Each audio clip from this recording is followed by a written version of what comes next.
ഹിന്ദു വിശ്വാസപ്രകാരം ഭഗവാൻ ശിവൻ ഈ ലോകത്തിൻ്റെ തന്നെ നാഥനാണ്. ഗണേശ ഭഗവാൻ വിഘ്നങ്ങൾ അകറ്റുന്ന ഈശ്വരനും, രാഹുവിൻ്റെ ആരാധനാമൂർത്തി ശിവനും കേതുവിൻ്റെ ആരാധനാമൂർത്തി ഗണപതിയും ആകയാൽ ഇവർ രണ്ടുപേരെയും പൂജിച്ചാൽ തടസ്സങ്ങൾ നീങ്ങുകയും ഭാഗ്യം കൈവരുകയും ചെയ്യുന്നു.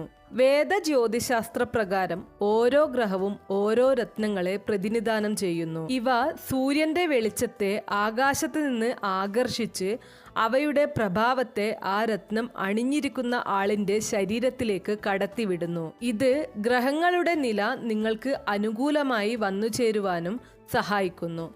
രാഹു, കേതു, ശുക്രൻ എന്നിവയ്ക്ക് നിങ്ങളുടെ ജാതകവശാൽ വിദേശത്ത് പോകാനുള്ള യോഗത്തിൻ്റെ കാര്യത്തിൽ സ്വാധീനമുണ്ടെങ്കിൽ ഈ പറയുന്ന രത്നങ്ങൾ നിങ്ങൾ അണിയാവുന്നതാണ്. രാഹു ഗോമേതകം, കേതു വൈഡൂര്യം, ശുക്രൻ ഇന്ദ്രനീലം.